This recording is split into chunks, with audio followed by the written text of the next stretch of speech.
नमस्कार बच्चों, welcome back to my YouTube channel geography Guru. आज के इस एपिसोड में, इस वीडियो में हम क्या बात करेंगे? आज हम बात करने वाले हैं क्लास 11th पोल साइंस की और कंटिन्यू रखेंगे हमारी क्लास 11th पोल साइंस की एनसीईआरटी की सीरीज को। ये जो हमारी एनसीईआरटी की सीरीज है, इस सीरीज में हम क्या करें? इस सीरीज में हम आपके एनसीईआरटी बुक्स के चैप्टर्स को ईजी लैंग्वेज में सिंप्लीफाई करके, समराइज करके आपके साथ शेयर करते हैं। अब देखिए, ईजी लैंग्वेज की नीड क्यों है? जो आपकी एनसीईआरटी की बुक्स होती है उनकी लैंग्वेज थोड़ी सी डिफिकल्ट होती है, उसमें तत्सम वर्ड हैं जो संस्कृत से एज इट इज़ हिंदी में वर्ड्स आए हैं, उस टाइप के वर्ड्स का काफ़ी ज़्यादा यूज़ किया जाता है, जो कि हम अपनी routine day to day life में यूज़ नहीं करते हैं। ना ही हमारे टीचर्स उन वर्ड्स का यूज़ करते हैं, ना ही हम न्यूज़पेपर में पढ़ते हैं या न्यूज़ वगैरह में देखते हैं। तो इससे क्या होता है कि हमें वो वर्ड्स काफ़ी डिफ़िकल्ट लगते हैं, हमें वो कंटेंट इतना इंटरेस्टिंग नहीं लगता और कई बार कंसेप्ट भी ठीक से क्लियर नहीं हो पाते। तो हम इस सीरीज़ में उसी कंटेंट को थोड़ा सिंप्लीफाई करें, इजी लैंग्वेज में लेकर के आ रहे हैं, ताकि आपका कंसेप्ट वो ठीक तरीके से क्लियर हो जाए। दूसरी चीज़, हम यहाँ पे समराइज भी करें चैप्टर को। देखिए, जैसा कि आप इस बुक के साथ आप देख रहे हो कि एक छोटा सा कंसेप्ट होता है राइट्स। अब इसके ऊपर पूरा चैप्टर दिया गया है। अब इसमें एग्जाम्पल्स इतने ज़्यादा दे दिए जाते हैं या कई बार चैप्टर को इतना लंबा खींच दिया जाता है कि हमें लगता है कि ये फालतू का कंटेंट दे दिया गया है, कि कंसेप्ट, क्योंकि उसमें एग्जाम्पल तो दिए गए हैं, दैट्स ओके, एग्जाम्पल हमें चाहिए, लेकिन वो एग्जाम्पल हमारे आसपास से जुड़े हुए नहीं होते, क्योंकि एनसीईआरटी की बुक्स है वो पूरे नेशन के लिए होती है। यही वेस्ट बंगाल में, यही तमिलनाडु में है, यही आपकी अरुणाचल प्रदेश में, यही आपकी दिल्ली में है। तो हम आसपास के अगर एग्जाम्पल लेना तो ज़्यादा अच्छे तरीके से कंसेप्ट को हम समझ पाएंगे। तो हम इसको समराइज करें, और जब एग्जाम्पल्स की बात आती है तो हम अपने आसपास के एग्जाम्पल देने की कोशिश करें, ताकि आप कंसेप्ट को ठीक तरीके से समझ पाएं। आज हम क्या करेंगे? आज का हमारा चैप्टर रहेगा 5th चैप्टर, राइट्स, अधिकार। पूरा चैप्टर जैसा कि टाइटल हमें बता रहा है, हम बात करने वाले अधिकारों की। अधिकार क्या होते हैं, कितने टाइप के होते हैं, अधिकारों की हमें नीड क्यों होती है, ये सब कुछ हम इस छोटे से चैप्टर में समझने वाले हैं। Let's begin. चलिए शुरुआत करते हैं हम आज की इस वीडियो की और इस चैप्टर की। सबसे पहले हमें क्या समझना है? इस चैप्टर में सबसे पहले हमें समझना है कि भाई ये अधिकार होते क्या है। देखिए, आपके पास कई सारे अधिकार हैं, आप कहीं पर भी आ जा सकते हो, ओके, आप अपने विचारों को रख सकते हो। अगर आपकी आयु, आपकी एज 18 ईयर्स है, आप भारत के नागरिक हों, तो आप वोट डाल सकते हो। आपके पास राइट टू वोट है, यानी कि वोट डालने का अधिकार है। आपके पास समानता का अधिकार है, आपके पास स्वतंत्रता का अधिकार है, आपके पास अव्यक्ति का अधिकार है। ये सभी क्या अधिकार है जो हम आसपास की लाइफ में इनको हम इंजॉय करते हैं। ये अधिकार है, इनका हम उपयोग करते हैं, ओके। तो ये अधिकार होते क्या है?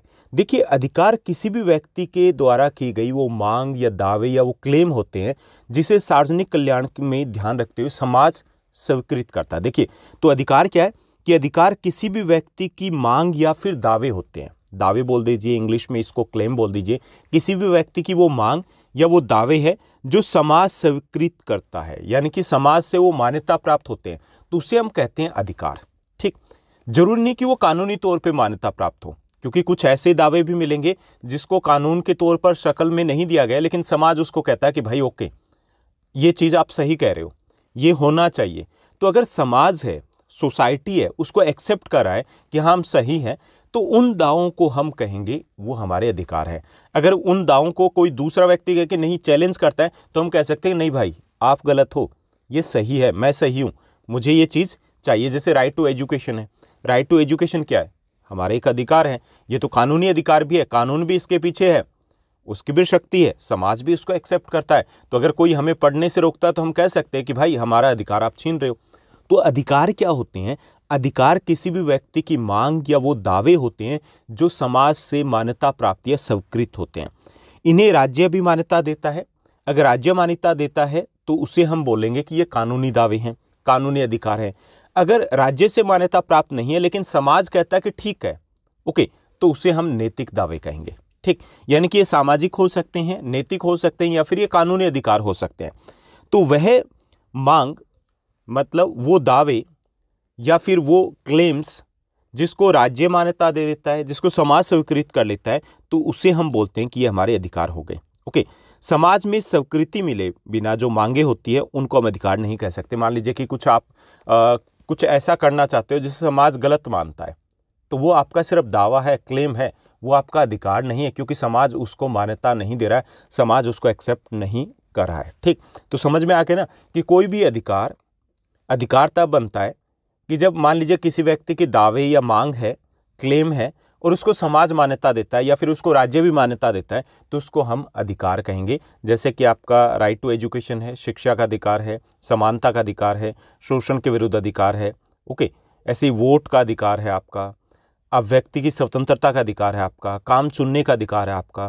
तो वो सभी अधिकार कब बने? समाज भी इसको एक्सेप्ट करा है और हमारा स्टेट, हमारी जो कंट्री है, हमारा जो कॉन्स्टिट्यूशन है, वो भी इनको एक्सेप्ट करा है, तो उनको हम अधिकार कहेंगे। ठीक, तो यहाँ पे क्लियर हो गया होगा कि अधिकार क्या होता है? किसी व्यक्ति के दावे या मांग होती है जो समाज से भी स्वीकृत होते हैं और आमतौर पे अमूमन वो राज्य से भी मान्यता प्राप्त होते हैं। ठीक, अब देखिए मानव अधिकारों की शुरुआत कब से हुई है।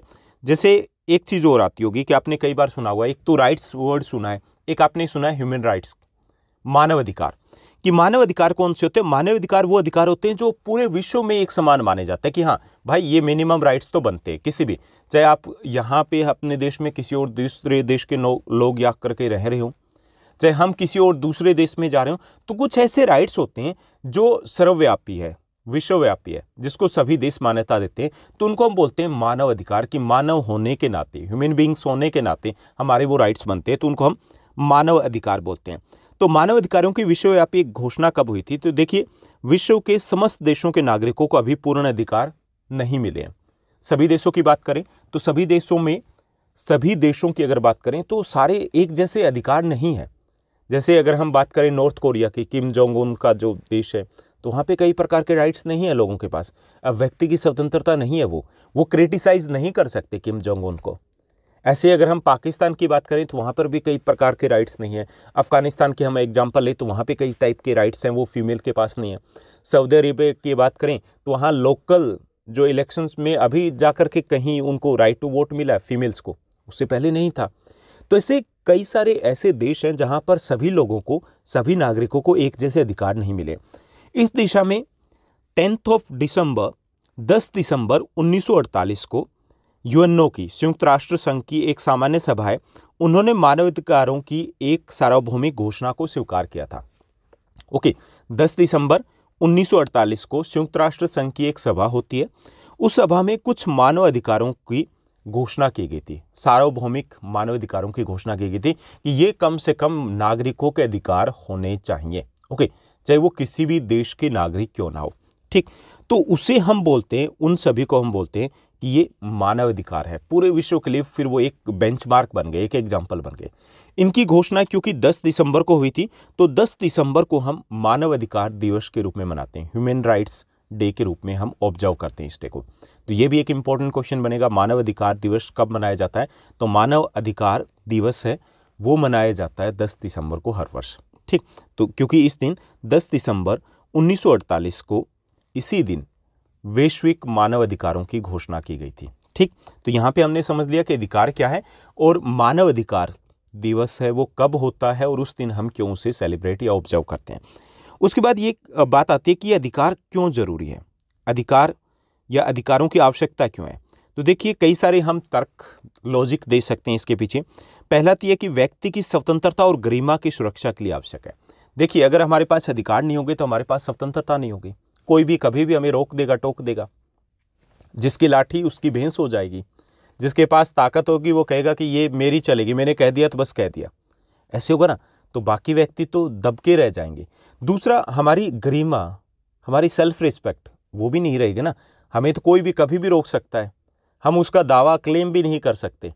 तो हमारी स्वतंत्रता के लिए, हमारी गरिमा के लिए, सेल्फ रिस्पेक्ट के लिए जरूरी है कि यह अधिकार होने चाहिए, क्योंकि अधिकार हैं तो हम उसके खिलाफ आवाज़ उठा सकते हैं। कोर्ट में, आप कोर्ट में चले जाते हो, पुलिस के पास जाकर के कंप्लेन कर देते हो। क्यों कर देते हो? क्योंकि वो आपके अधिकार है, वो अगर कोई छीनने की कोशिश करता है तो आप जा सकते हो। तो ये हमें स्वतंत्रता और गरिमा दोनों सुनिश्चित करते हैं हमारे राइट्स, तो इसके लिए हमारे पास अधिकार होने चाहिए। दूसरे, ये लोकतांत्रिक सरकार को सुचारू रूप से चलाने के लिए, सुचारू रूप से अगर चलाना है तो उसके लिए ज़रूरी है कि लोगों के पास उनके अधिकार होने चाहिए। जैसे हमारे पास राइट टू वोट है, हमारे पास राइट टू वोट है ना, एक बराबर है, 1 पर्सन 1 वोट 1 वैल्यू, एक व्यक्ति 1 वोट 1 मोल है। हमारे पास right to elect the government है, हम गवर्नमेंट को इलेक्ट करते हैं ना, हमें इलेक्ट भी करते हैं, उसको चूज़ भी करते हैं, उसको चेंज भी करते हैं। क्योंकि हमारे पास राइट टू वोट है। अगर ये राइट्स ना हो तो क्या होगा, सरकार ठीक से नहीं चलेगी, वही सेम पुराने वाला सिस्टम आ जाएगा। जो राजा कहेगा सैनिकों आक्रमण, तो सैनिकों आक्रमण कर देंगे, हमले कर देंगे। ओके, सरकार मतलब हमारा तो कुछ रोल ही नहीं रहेगा। तो सरकार, लोकतंत्र में अधिकार होने बहुत जरूरी है, क्योंकि लोकतंत्र क्या कहता है, लोकतंत्र कहता है कि सब लोग एक बराबर हैं। वो सब लोग एक बराबर कब होंगे, जब हमारे पास अधिकार होंगे। ओके, तो लोकतंत्र की सफलता के लिए भी अधिकार होने अति आवश्यक है। तीसरी चीज है व्यक्ति की प्रतिभा या क्षमता को विकसित करने के लिए। देखिए, हर व्यक्ति के पास अगर अधिकार होंगे तो वो आगे बढ़ पाएंगे, उन्हें आगे बढ़ने का एक बराबर मौका मिलेगा। जैसे शोषण के विरुद्ध अधिकार है, ये क्या करता है, प्रोटेक्ट करता है एक्सप्लॉयटेशन के अकॉर्डिंग, एक्सप्लॉयटेशन के अगेंस्ट। ओके, तो हम अपनी प्रतिभा का, हमारे पास जो भी स्किल है, जो भी एबिलिटी है, जो भी कैपेबिलिटी है, उसके अकॉर्डिंग हम परफॉर्म कर पाते हैं, आगे जा पाते हैं, क्योंकि हमारे पास अधिकार है। हमारे पास अधिकार है समानता का अधिकार है, हमारे पास अधिकार है कोई भी काम धंधे को चुनने का अधिकार है, कहीं पर भी आने जाने का अधिकार है, कोई भी व्यापार करने का अधिकार है। अगर ये राइट्स ना होते तो हम तो वहीं रह जाते हैं, हमें कोई ना आगे बढ़ने देता। ओके, तो इसके लिए भी जरूरी होते हैं अधिकार। इसके साथ साथ व्यक्ति के संपूर्ण विकास के लिए, जैसे हिंदी में बोलते हैं सर्वांगीण विकास, ओवरऑल डेवलपमेंट के लिए भी जरूरी होते हैं कि हमारे पास राइट्स हो। क्योंकि अगर हमारे पास राइट्स होते हैं तभी हम अपने मन के अकॉर्डिंग, हमें जो अच्छा लगता है उसके अकॉर्डिंग हम काम धंधे को, व्यवसाय को, शिक्षा को चुन पाते हैं और सेल्फ रिस्पेक्ट के साथ अपनी जीवन को हम यापन कर पाते हैं। ठीक, अधिकार रहित व्यक्ति बंद पिंजरे में पक्षी के समान होता है। ऐसा भी कहा जाता है कि अगर हमारे पास अधिकार नहीं है तो हम दास के बराबर होंगे, गुलाम की तरह होंगे। जिसके पास लाठी होगी, जिसके पास ताकत होगी, वो हमें जिस तरीके से यूज करना चाहेगा वो वैसे यूज करेगा।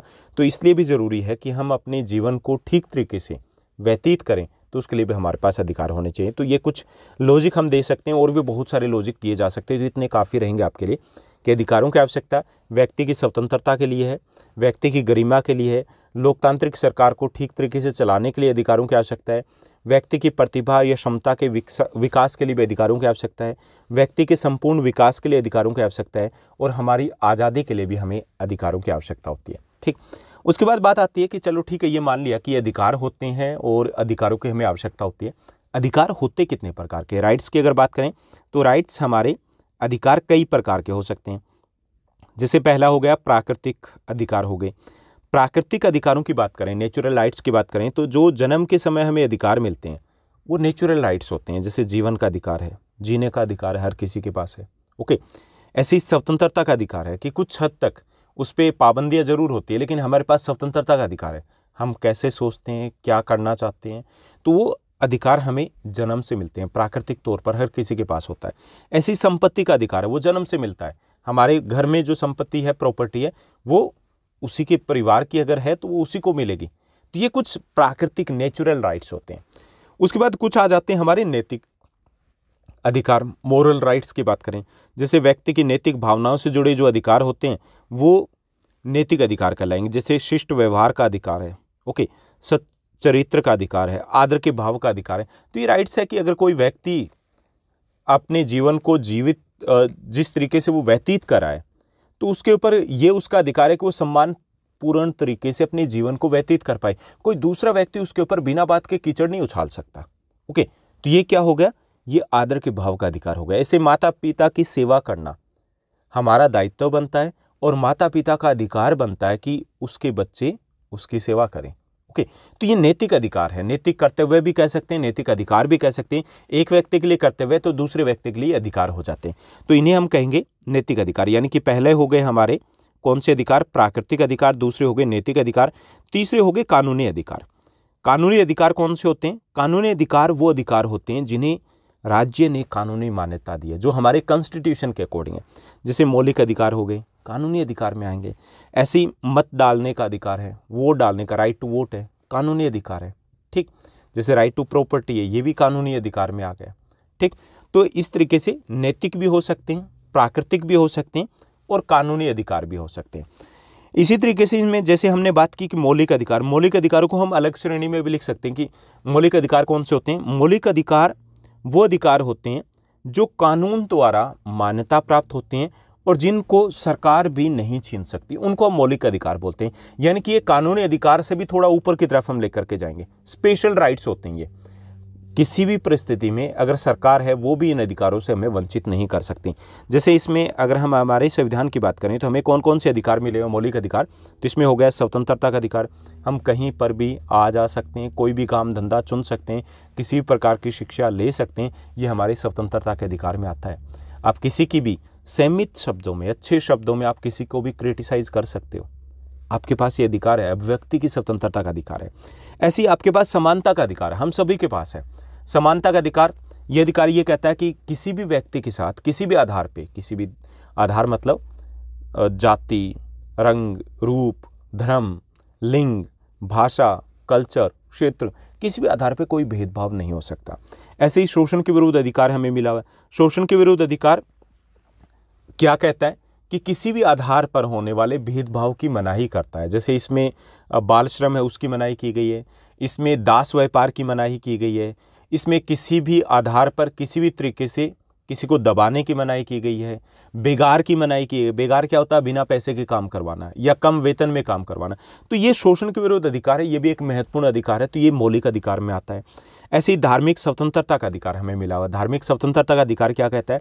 ये अधिकार ये कहता है कि हर व्यक्ति किसी भी धर्म को मानने के लिए या किसी भी धर्म को ना मानने के लिए स्वतंत्र है। ये उसकी मर्जी, ये उसका पर्सनल मैटर है, गवर्नमेंट का, स्टेट का कोई लेना देना नहीं है उससे। तो ये भी हमें एक महत्वपूर्ण अधिकार मिला, तो ये भी मौलिक अधिकारों में शामिल है। ऐसे ही सांस्कृतिक और शैक्षिक अधिकार हमें मिला। सांस्कृतिक और शैक्षिक अधिकार है मुख्य तौर पे अल्पसंख्यक वर्ग है उनके लिए ज़्यादा महत्वपूर्ण है कि कोई भी अल्पसंख्यक वर्ग, जिसके मान लीजिए वो भाषाई वर्ग हो सकता है, धार्मिक वर्ग हो सकता है, अगर वो अपनी भाषा को, अपनी कल्चर को बचाने की कोशिश करेगा तो संविधान उसके साथ रहेगा। यानी कि उसे अपने खुद के जो शैक्षिक इंस्टीट्यूट सेटअप करने की आज़ादी है उसके पास अपनी भाषा या अपनी कल्चर को संरक्षित रखने की आज़ादी है उसके पास। और अगर ऐसा कुछ करता है कि कोई इन कल्चर को नष्ट करने की कोशिश करता है या उसमें कोई इंटरफेयर करने की कोशिश करता है तो वो समुदाय कोर्ट में जा सकता है। तो ये भी एक महत्वपूर्ण अधिकार हमें मिला हुआ है। ऐसे ही संवैधानिक उपचारों का अधिकार है जो बहुत इंपॉर्टेंट है। संवैधानिक उपचारों का अधिकार ये कहता है कि ऊपर वाला कोई भी, ऊपर जो हमने पढ़े इन पांचों में से कोई भी अधिकार अगर छीनने की कोशिश करता है, चाहे वो कोई व्यक्ति हो, चाहे वो सरकार ही क्यों ना हो, तो हम कोर्ट में जा सकते हैं। ओके, यानी कि ये बाकी पांचों अधिकारों की गारंटी देता है ये अधिकार। ये सबसे इंपॉर्टेंट माना जाता है, इसे संविधान की आत्मा भी कहा जाता है इस अधिकार को।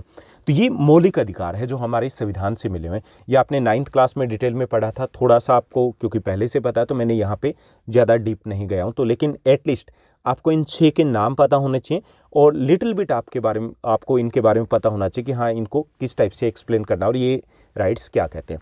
तो ये कौन से अधिकार है? ये हमारे मौलिक अधिकार है। तो अभी तक हमने बात की प्राकृतिक अधिकारों की, बात की हमने नैतिक अधिकारों की, बात की हमने कानूनी अधिकारों की और बात की हमने मौलिक अधिकारों की। इसके साथ साथ हमें राजनीतिक अधिकार भी प्राप्त है। ओके, राजनीतिक अधिकार कौन से होते हैं? जैसे वोट डालने का अधिकार है, राजनीतिक अधिकार है। चुने जाने का अधिकार है, निर्वाचित होने का, आप चुनाव लड़ सकते हो, रोक है कोई नहीं, कुछ टर्म्स एंड कंडीशन है वो सबके लिए एक बराबर है, वो पूरी करे हो आप चुनाव लड़ सकते हो, ये भी एक राजनीतिक अधिकार है। ऐसे ही सरकारी पद प्राप्त करने का अधिकार कैसा राइट है? ये भी पॉलिटिकल राइट है। राजनीतिक अधिकार है कि अगर आप योग्यताएं पूरी करते हो तो आप किसी भी पद पे पहुंच सकते हो। उसके लिए ये नहीं कि आप इस जाति, धर्म या इस भाषा को बोलने वाले तो आप नहीं आओगे या नहीं जा सकते वहाँ पर, ऐसा कुछ नहीं है ना। तो ये सबके लिए एक बराबर है, तो ये राजनीतिक अधिकार में आ जाएंगे। ऐसे ही नागरिक अधिकार होते हैं। नागरिक अधिकार मतलब जो देश के नागरिक होने के नाते हमें मिले हुए हैं, जो सबके लिए एक बराबर है। जैसे देश में कहीं भी आने जाने की स्वतंत्रता है, किसके पास है? भारतीय नागरिकों के पास है। ओके, ऐसे ही विचार अभिव्यक्ति की स्वतंत्रता है। विदेशी नागरिक है उसके ऊपर कुछ हद तक रोक लग सकती है लेकिन आपके ऊपर नहीं लग सकती। ओके, तो ये हमारे नागरिक अधिकार में आ जाएंगे। ऐसे ही हमारे कुछ आर्थिक अधिकार भी हैं। आर्थिक अधिकारों की बात करें तो उसमें क्या क्या रहेगा? उसमें आ जाता है जैसे काम करने का अधिकार है, कोई भी व्यवसाय चुनने का अधिकार है आपका, संपत्ति खरीदने का अधिकार है आपका, तो वो सबके लिए एक बराबर है।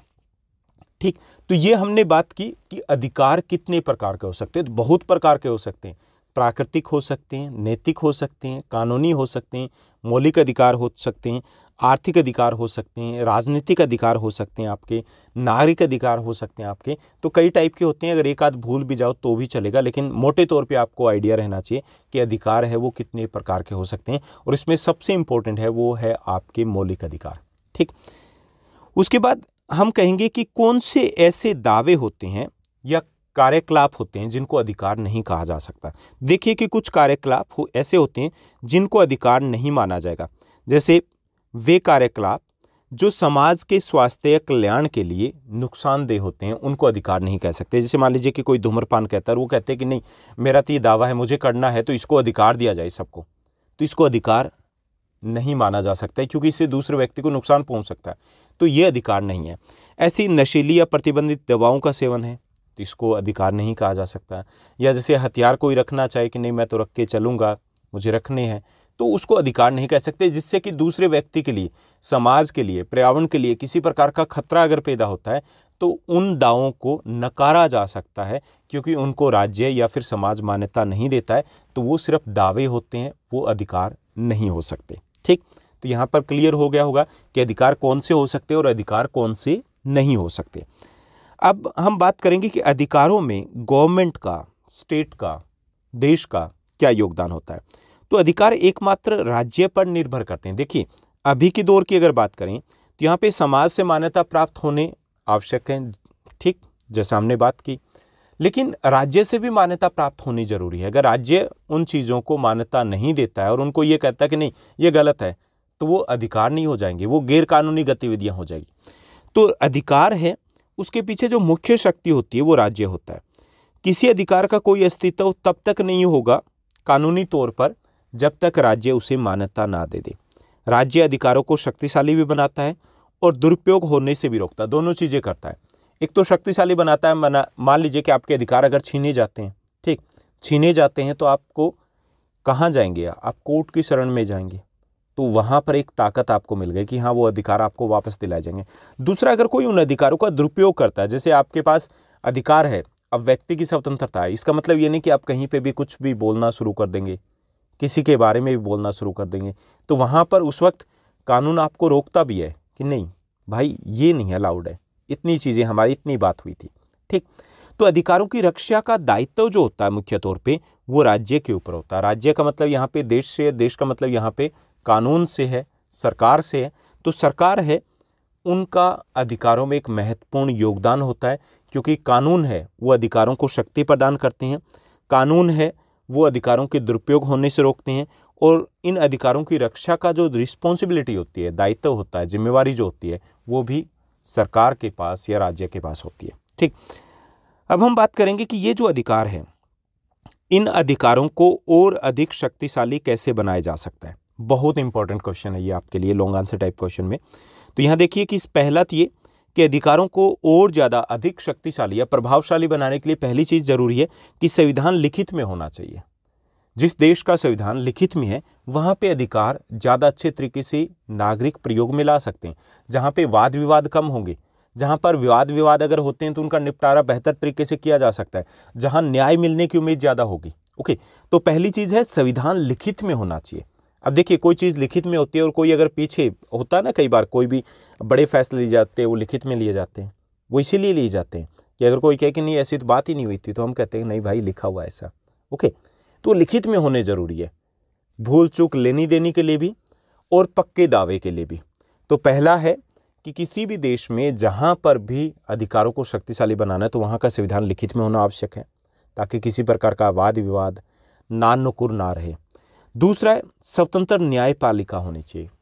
स्वतंत्र अगर न्यायपालिका है तो वो अधिकारों की रक्षक होती है। जब भी अधिकार हमसे छीने जाते हैं, कोई भी, चाहे वो सरकार ही उनका हनन करने की कोशिश करती है, तो क्या करते हैं, कोर्ट में जाते हैं। अब कोर्ट अगर गवर्नमेंट के अंडर में काम कर रही है तो कैसे काम चलेगा, नहीं चलेगा ना। तो जो कोर्ट है, जुडिशरी है, वो इंडिपेंडेंट होनी चाहिए, स्वतंत्र होनी चाहिए, जो सरकार से भी ना दबे। ओके, तो वो अधिकारों की रक्षा कर पाएगी। तो दूसरी कंडीशन ये होती है कि जो न्यायपालिका है वो स्वतंत्र होनी चाहिए, सरकार के दबाव में, सरकार के अधीन वो काम करने वाली नहीं होनी चाहिए। ठीक, तीसरा है संघात्मक सरकार और शक्तियों का विभाजन। तीसरी व्यवस्था जो आती है कि अधिकारों को मजबूत करने के लिए जरूरी है कि संघात्मक सरकार होनी चाहिए। संघात्मक सरकार मतलब जैसे अलग अलग इकाइयों के बीच में शक्तियों का बंटवारा होना चाहिए।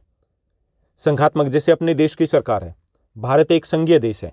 संघीय देश वो देश होते हैं जहां पर शक्तियों का बंटवारा सरकार के 2 या 2 से ज़्यादा अंगों के बीच में होता है। हमारे यहाँ पे सरकार के 2 या 2 से ज़्यादा अंग है ना। हमारे यहाँ पे सेंट्रल गवर्नमेंट है, स्टेट गवर्नमेंट है, फिर लोकल गवर्नमेंट है। तो ऐसे देश जहां पर संघीय सरकार होती है वहां पर अधिकार ज़्यादा मजबूत होते हैं, क्योंकि वहां पर शक्तियों का बंटवारा होता है। एक लेवल जो है वो अपनी मनमानी नहीं कर पाता। तो शक्तियों का विभाजन होना जरूरी है, चाहे वो सरकार के विभिन्न क्षेत्रों के बीच में हो, चाहे वो सरकार के विभिन्न अंगों के बीच में हो, जैसे न्यायपालिका, कार्यपालिका, विधायिका, इनके बीच में अगर शक्तियों का बंटवारा तो अधिकार बने रहेंगे, उसके चांसेस ज़्यादा होते हैं। तो ये भी जरूरी है। चौथा, जो लोकतंत्र का चौथा स्तंभ कहा जाता है वो है प्रेस। जो प्रेस है वो स्वतंत्र होनी चाहिए, मजबूत होनी चाहिए, निष्पक्ष होनी चाहिए।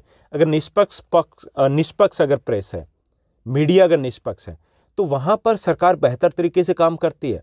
वहां पर किसी के खिलाफ किसी भी तरीके का शोषण होने की गुंजाइश कम हो जाती है।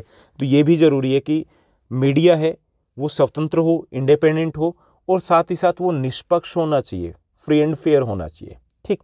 उसके बाद है जनता की जागरूकता। जनता की जागरूकता भी जरूरी है। जब तक अगर हम अपने राइट्स को लेकर के अवेयर नहीं होंगे, मोर्चा नहीं खोलेंगे, आवाज़ नहीं उठाएंगे, तो हमारे राइट्स तो कोई भी छीन के ले जाएगा। तो ज़रूरी है कि हम अवेयर हों कि क्या हमारे राइट्स हैं, और अगर राइट्स कोई छीनता तो हमें क्या करना है, वो ज़रूरी है। हम क्वेश्चन मार्क ज़रूर लगाएं। सरकार से जब भी कुछ गलत होता है, सरकार के खिलाफ भी हम आवाज़ बुलंद करें। वहाँ पर ये ना देखें कि सरकार हमने चुनी है या नहीं चुनी है। तो ये भी ज़रूरी हो जाता है। जहाँ पर जनता जागरूक होती है वहाँ लोगों के पास अधिकार ज़्यादा होते हैं, मजबूती के साथ होते हैं। ऐसे ही राज्य का नागरिकों के आंतरिक मामलों में हस्तक्षेप नहीं होना चाहिए। जैसे भारत एक धर्मनिरपेक्ष देश है, ओके, तो क्योंकि धर्म हमारा पर्सनल मैटर होता है। अब आपके घर में भिंडी बन रही है, टिंडी बन रही है, आप कब उठ रहे हो, कब जाग रहे हो, पर्सनल मैटर है ना, उसमें सरकार का क्या लेना देना। तो ऐसे मामले जहाँ पर जो पर्सनल मैटर की बात आती है, तो वहाँ पर गवर्नमेंट का इंटरफेयर कम से कम होना चाहिए। इससे अधिकार हमारे मजबूत होते हैं। अगर गवर्नमेंट हर जगह पे नाक अगर अपना डालना शुरू कर दे तो दिक्कत आनी शुरू हो जाती है। तो ये होना ज़रूरी है। इसके साथ साथ राज्य अधिकारों को सुरक्षित करता है, तो उसे भी ये अधिकार प्राप्त होता है कि मान लीजिए कि कोई भी गवर्नमेंट है, वो अगर अधिकारों को सुरक्षित करती है तो साथ साथ उसके पास ये भी दायित्व होता है कि वो अधिकारों के दुरुपयोग को भी रोके। इसके लिए संविधान के अनुच्छेद 19(2) में मौलिक कर्तव्यों का भी वर्णन किया गया। तो कर्तव्यों का भी ध्यान रखना या उनकी अनुपालना सुनिश्चित अगर करें तो अधिकार है वो बेहतर तरीके से काम कर पाएंगे। तो हमें जो अधिकार मिलते हैं ना, वो सिर्फ अकेले अधिकार नहीं मिलते, हमारे कर्तव्य भी बनते हैं। जैसे कि अगर कोई शांति से सोने का किसी के पास अधिकार है, सोने का अधिकार है ना, शांति से सो सकता है, तो हमारा कर्तव्य ये भी बनता है ना, हम दूसरों को भी सोने दें, तभी तो बनेगा ना। अदरवाइज अगर हम इंटरफेयर करें तो हमें कैसे वो राइट मिल सकता है। तो ऐसी चीज़ों को सुनिश्चित कौन करता है, इंश्योर करती है गवर्नमेंट। तो ये सारी चीज़ें अगर हम करते हैं तो अधिकारों को और ज़्यादा शक्तिशाली बनाया जा सकता है। उसके बाद हम समझेंगे कि ये अधिकार और बीच में ये कर्तव्य आ गए, ड्यूटी आ गई। राइट्स और ड्यूटी में डिफरेंस क्या होता है? देखिए, अधिकार और जो कर्तव्य होते हैं, ड्यूटी होते हैं, ये एक ही सिक्के के दो पहलू होते हैं। एक पहलू अधिकार है तो दूसरा पहलू कर्तव्य है। समाज में हमें जो अधिकार मिलते हैं उनके बदले में हमें कुछ लौटाना होता है, तो उन्हें हम बोलते हैं कर्तव्य। जैसे देखिए, जो कर्तव्य शब्द है इसको इंग्लिश में हम बोलते हैं ड्यूटी। ये डेप्ट शब्द है, जिसको डेट भी बोल सकते हैं, डेप्ट भी बोल सकते हैं, उस शब्द से बना है। इसका अर्थ होता है ऋण। अब राज्य नागरिकों को अधिकार के रूप में अनेक सुविधाएं देता है। अब सुविधाएं देते हैं, उनके बदले में हमारे भी कुछ दायित्व बनते हैं। जैसे मान लीजिए अभी हमने एग्जाम्पल लिया कि अगर आपके पास अधिकार है म्यूजिक सुनने का, ठीक, अधिकार है ना कि आप म्यूजिक सुनिए, आपके पास अधिकार है, आपकी मर्जी है, सुनिए। लेकिन इसका मतलब ये नहीं कि आप रात को 12 बजे डीजे लगा करके म्यूजिक सुनना शुरू कर दो, नहीं, क्योंकि यहाँ पे आपका कर्तव्य ये भी बनता है कि आप पड़ोसियों को डिस्टर्ब ना करो। तो जब भी हमारे पास अधिकार होता है तो हमारी ड्यूटी ये भी बनती है कि वही अधिकार दूसरों को मिले, ये चीज़ भी हम इंश्योर करें। ओके, तो वो जो हम इंश्योर करते हैं वो हमारे कर्तव्य हो जाते हैं।